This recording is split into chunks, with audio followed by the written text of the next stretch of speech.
ನೋಡ್ರಿ, ಈಗ CM ಕುರ್ಚಿ ಕಿತ್ತಾಟದಲ್ಲಿ ಅಭಿವೃದ್ಧಿನೇ ಮರೆತು ಬಿಟ್ಟಾರೆ. ನಮ್ಮ ಭಾಗದಲ್ಲಿ ಸಾಕಷ್ಟು ರೈತರ ಸಮಸ್ಯೆ ಇದೆ. ರೈತರ ಸಮಸ್ಯೆಗೆ ಯಾರೂ ಸ್ಪಂದಿಸಿಲ್ಲ. ಬೆಳೆ ಪರಿಹಾರ ಸರಿಯಾಗಿ ಬಂದಿಲ್ಲ. ಮೆಕ್ಕೆಜೋಳ ಖರೀದಿ ಕೇಂದ್ರ ಪ್ರಾರಂಭ ಆಗಿಲ್ಲ. ಕವಳಿ ಖರೀದಿ ಕೇಂದ್ರ ಪ್ರಾರಂಭ ಆಗಿಲ್ಲ. ಇವೆಲ್ಲ ಇದ್ರೂ ಮರೆತು ತಮ್ಮ ಕುರ್ಚಿ ಜಗಳಕ್ಕೆ ತಾವು ಅಂಟ್ಕೊಂಡು ಕುಂತ್ಬಿಟ್ಟಾರೆ. ಈಗೇನೇನು ಸಿದ್ದರಾಮಯ್ಯ ಸಾಹೇಬರು ನಾನು ಬಿಡಂಗಿಲ್ಲ ಅಂತಾರೆ, DK ಅವರು ನಾನು ಆಗತ್ತಾನ ನಾನು ಬಿಡಂಗಿಲ್ಲ ಅಂತಾರೆ. ಅವರಿಬ್ಬರು ಕಚ್ಚಾಡಿದಾಗ ಸರ್ಕಾರ ಐತೋ ಇಲ್ಲ ಅನ್ನೋ ಪರಿಸ್ಥಿತಿಯಲ್ಲಿ ಬಂದುಬಿಟ್ಟದೆ. ಒಂಥರ TV ಹಚ್ಚಿದ್ರೆ ಯಾವುದೋ ಎಂಟರ್ಟೈನ್ಮೆಂಟ್ ಶೋ ನಡೆದಂಗೆ ಆಗಿದೆ ಹೊರತಾಗಿ ಸರ್ಕಾರ ಥರ ಅಲ್ಲ. ಬಿಗ್ ಬಾಸ್ ಯಾವ ಥರ ಎಂಟರ್ಟೈನ್ಮೆಂಟ್ ಅದಲ್ಲ ಆ ಥರ ಆಗಿಬಿಟ್ಟದೆ. ಭಾಳ ಕುಂಠಿತ ಆಗಿದೆ. ಇವತ್ತು ನಿನ್ನೆ ನೋಡ್ತಾರೆ ಮತ್ತೆ ದಲಿತರ CM ಅಂತ ಪ್ಲೇ ಮಾಡ್ತಾರೆ. ಕರ್ನಾಟಕದಲ್ಲಿ ಆಗಲಿ ಭಾರತದಲ್ಲಾಗಲಿ ನಮ್ಮ ದಲಿತರನ್ನ ಯಾರೂ CM ಮಾಡೇ ಮಾಡಂಗಿಲ್ಲ. ಇಂಥ ವಿಷಯ ಬಂದಾಗ ಟ್ರಂಪ್ ಕಾರ್ಡಾಗಿ ಯೂಸ್ ಮಾಡ್ತಾರೆ, ಓಟ್ ಹಾಕ್ಸಂತಾರೆ. ಯಾವ ದಲಿತರನ್ನು CM ಆಗಿ ಮಾಡಂಗಿಲ್ಲ. ಮಾಡಂಗಿತ್ತಂದ್ರೆ ಮಲ್ಲಿಕಾರ್ಜುನ್ ಖರ್ಗೆ ಸಾಹೇಬ್ರಿಗೆ ಯಾವತ್ತೂ ಮಾಡಬೇಕಾಗಿತ್ತು. ಮಾಡಂಗಿಲ್ಲ ನೋಡ್ರಿ ನೀವು. ಮಲ್ಲಿಕಾರ್ಜುನ್ ಖರ್ಗೆ ಸಾಹೇಬ್ರಿಗೂ ಮಾಡಂಗಿಲ್ಲ, ಪರಮೇಶ್ವರ್ ಅವ್ರಿಗೂ ಮಾಡಂಗಿಲ್ಲ, ಮುನಿಯಪ್ಪ ಅವ್ರಿಗೂ ಮಾಡಂಗಿಲ್ಲ, ಯಾರಿಗೂ ಮಾಡಂಗಿಲ್ಲ. ಈಗ ಬಂದಾಗ ಮಾತ್ರ ಮುಂದಕ್ಕೆ ಬಿಡ್ತಾರೆ. ಆಗ ಟೈಮ್ನಾಗ ಬೇರೆಯವ್ರ ಕುರ್ಚಿ ಕೊಡ್ತಾರೆ. ಇಲ್ಲಿ ಮಾತ್ರ ಮಾಡಿ ನೀವು ಇವತ್ತು ನೀವು ನೋಡ್ರಿ ಮಾಡಿದಂದ್ರೆ ನೀವೇ ಬಂದು ನನ್ನ ರಿಪ್ಲೈ ಕೇಳಕ್ಕಂತೀರಿ. ಮಾಡಂಗಿಲ್ಲ. ಸುಮ್ಮನೆ ಕಚ್ಚಾಡ್ದಾಗ ಹೇಳ್ತಾರೆ. DK ಶಿವಕುಮಾರ್ನು ಅಷ್ಟೇನು ಹಗರಿಲ್ಲ.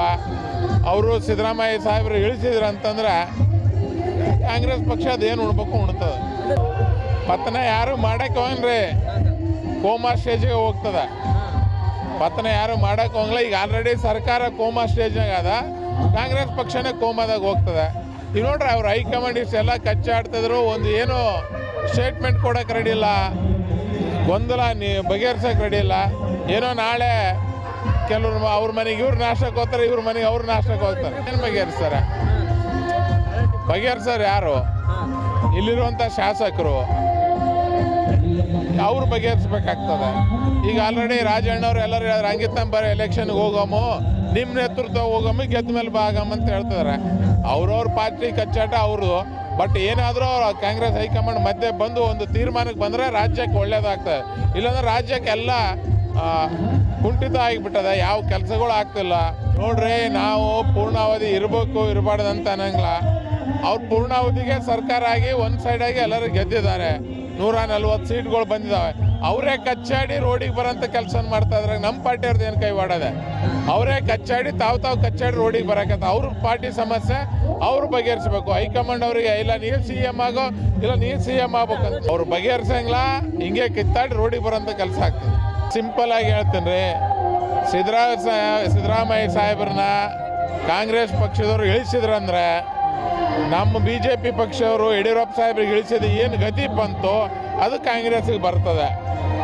ಸಿದ್ದರಾಮಯ್ಯ ಸಾಹೇಬ್ರು ಅಂತೇಳಿ ಕಾಂಗ್ರೆಸ್ನಲ್ಲಿ ಸ್ವಲ್ಪ ಫೇಮು ನೇಮ್ ಇದೆ. ಸಿದ್ದರಾಮಯ್ಯ ಸಾಹೇಬ್ರು ಇಳಿದ ದಿನ ಕಾಂಗ್ರೆಸ್ ಪಕ್ಷ ಕೋಮಾದಲ್ಲಿ ಹೋಗ್ತದೆ. ಇದನ್ನ ಅರ್ಥ ಅಲ್ಲ. ನಾನು ಓಪನ್ ಆಗಿ ಗುಟ್ಟಿಟ್ಟೇನು ಹೇಳಕತ್ತೀನಿ. ಅವರು ಸಿದ್ದರಾಮಯ್ಯ ಸಾಹೇಬ್ರನ್ನ ಇಳಿಸಿದ್ರು ಅಂತಂದರೆ ಕೋಮಾದಾಗ ಹೋಗ್ತಾರೆ. ಅವರು ಇಳಿಸೋಕೆ ನಾನು ನಿನ್ನ ಮಾಡಿದಂಗೆ ಅದೇನಂತಾರಲ್ಲ, ಅವ್ರ ಸೀಟಿಗೆ ಅವ್ರನ್ನ ಈಗ ಪಾಪ DK ಶಿವಕುಮಾರ್ ಅವ್ರಿಗೆ ದೇವರೇ ಕಾಪಾಡಬೇಕು ಆ ಪರಿಸ್ಥಿತಿಯಾಗಿದ್ದಾರೆ. ಹಂಗಾಗಿ ಅವ್ರ ಪಕ್ಷದ ಅದು, ನಮ್ಮ ಪಕ್ಷದ ನಾವು ಹೇಳ್ತೀವಿ. ಅವ್ರ ಪಕ್ಷದ ಅದ. ನಾವು ಸಿದ್ದರಾಮಯ್ಯ ಸಾಹೇಬ್ರನ್ನ ಅವ್ರ ಮುಖ್ಯಮಂತ್ರಿಯಿಂದ ಮಾಡೋಕ್ಕೂ ಈಗ ಇದ್ರೂ ಇರಲಾರ್ದಂಥ ಪೊಸಿಷನಲ್ಲಿ ತಂದುಬಿಟ್ಟಾರೆ. ಅವ್ರು ಸರಿಯಾಗಿ ಅಧಿಕಾರ ನಡೆಸೋಕ್ಕೆ ಬಿಡ್ತಿಲ್ಲ. ಹೈಕಮಾಂಡವರೇ ಬಿಡ್ತಿಲ್ಲ. ಮೊನ್ನೆ ನೋಡಿದೆ ಮಲ್ಲಿಕಾರ್ಜುನ್ ಖರ್ಗೆ ಸಾಹೇಬ್ರು ಒಂದು ಹೇಳಿಕೆ ಕೊಟ್ಟರು. ಎಲ್ಲ ಹೈಕಮಾಂಡ್ ಮಾಡಿ ಸಾಹೇಬ್ರೆ ನೀವೇ ಹೈಕಮಾಂಡ್ ಇದ್ರಿ, ನೀವು ರಾಷ್ಟ್ರೀಯ ಅಧ್ಯಕ್ಷರಿದ್ರಿ, ನೀವು ಮ್ಯಾನೇಜರ್ ನೋಡ್ತಾರೆ. ಯಾರು ನೋಡ್ತಾರೆ ಮ್ಯಾನೇಜರು? ನೀವು ತೀರ್ಮಾನ ತೊಗೊಂಡ್ರೆ ಒಳ್ಳೇದಾಗ್ತಾನೆ. ಅದು ಕರ್ನಾಟಕ ಜನತೆ ಹಿತದೃಷ್ಟಿಯಿಂದ ಒಳ್ಳೇದಾಗ್ತದೆ.